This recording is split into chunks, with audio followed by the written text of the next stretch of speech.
Hello YouTube and welcome to Kapow Toys Presents. I am your host King Grimlock, and tonight we will be looking at Transformers Generations Wave 1 War for Cybertron Optimus Prime. That's right, we have the upcoming toy from the upcoming video game, the Optimus Prime version. Now this is only a deluxe. All of the Generations line are going to be deluxe, which means all of the War for Cybertron toys will be deluxe, which means they should all for the first time ever be in scale, unless they release an Omega Supreme and then we're all done for. First thing you notice with this guy is he's not a truck. He is a truck. It's a big Cybertronian tank truck car. Lovely panelling work, and the amazing amount of detail in this guy is just phenomenal. Every part of it moves. The panelling, all of these panels are clicking together and look so wonderfully sleek and lined up. Nearly everywhere you see a crack or a little line, that is actually a separate panel. It is an amazing achievement that they've managed to get so much detail into a deluxe class figure. Overall, the aesthetic must be described as Cybertronian because there's no way you'd ever see anything like this on Earth. I mean, it's almost a dragster in style, these massive big front wheels. Actually, got hubcaps. All plastic, unfortunately not rubber wheels. Be nice, it's a lost art, isn't it, really? And, the detailing on it's superb. You have this lovely, smooth front section, and then the more detailed, the more sculpted areas around the back, especially in between the wheels. There's some lovely sculpting going on there as well. Overall, I do like this mode. I do like the aesthetic of it. It is a little small, being a deluxe, but it's actually a large deluxe. I'll give you a comparison to a well-known Optimus Prime figure. We all know that guy, don't we? He's not actually that small in comparison to him. He is of a good size. He is a little bit shorter. He is a little bit squatter, as it were, and he's a little bit more diminutive that way as well.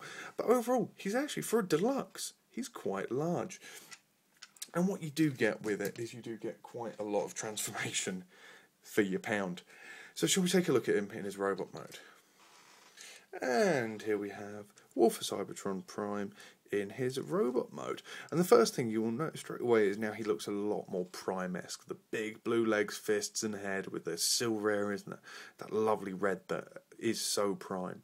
And what they've done is they've tried to design this guy to have as much Generation 1 Prime or Classics Prime as possible, I reckon. You look at some of the detailing, you've got the grills down the front of the legs and these big knee pads. Obviously the blue hands and the spikes on the ears and these shoulder parts. Very much like, it's quite an iconic part is that Prime shoulder with the Autobot insignia on it. And the way they've built these shoulder parts is actually out of 3 separate panels. And they've built up to give it that extra bulk that it should really have. And I really adore the way they've done that. That is a stunning piece of engineering work. And overall, this toy is a stunning piece of engineering work because the amount of detail, the amount of effort that must have gone into making this what it is. Because effectively, you have the complexity of a Voyager class figure, but scaled down into a deluxe. And the last time they did this was, of course, Universal Galvatron, and we all remember exactly how poor that toy was.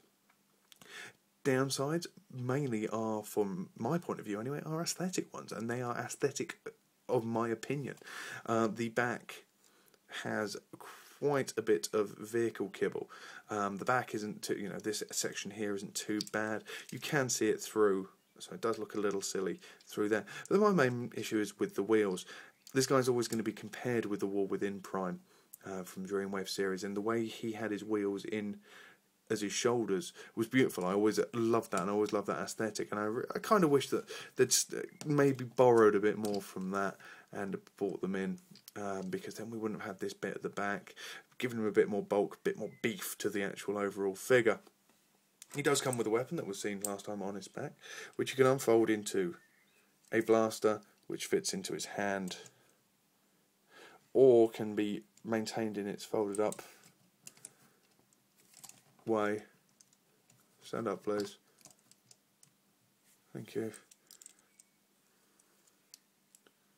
What else it can just do? Yeah, can be maintained in the fold-up way and actually plugged into his arm, which was quite a nice little idea. Comes across a bit Megatron-y, maybe, but it's a nice little extra play thing. What I will say straight off the bat though is, I don't think this toy was aimed at children. And this doesn't strike me as a toy that is for kids. It's too detailed, it's too complex, there's too many little panels that slot in and out, and it doesn't, you know, the game isn't going to be played by kids, or it shouldn't be, since it should be a teen rating, really. But this isn't going to be picked up by your children that are going to pick up the Power Core combiners, or are going to pick up some of the movie toys, the activators and things like that. This is too detailed for that, and this does strike me as being aimed at collectors. And for that, it works really well. I mean, we'll bring in his Classics companion, the Voyager one. You can see the size. Again, he's a very, very large deluxe. Move over, boy. But as you can see, there isn't much. You know, it's a large deluxe. It's not as big, but it's got the same sort of level of detail in the sculpting, in the detailing and the transformation as well, is also very similar. Overall, then, would I recommend him? I definitely would. He's a very nice figure. He's got everything going for him. He's Optimus Prime. He's Optimus Prime from the game. That could be brilliant. He's got an excellent head sculpt. It's detailed. It's a great collector's toy. If you like a nice complex transformation, he is fantastic. I think he's brilliant. And there we have him. There is Transformers Generations War for Cybertron Prime, available to pre-order at Kapow Toys. Thanks for watching.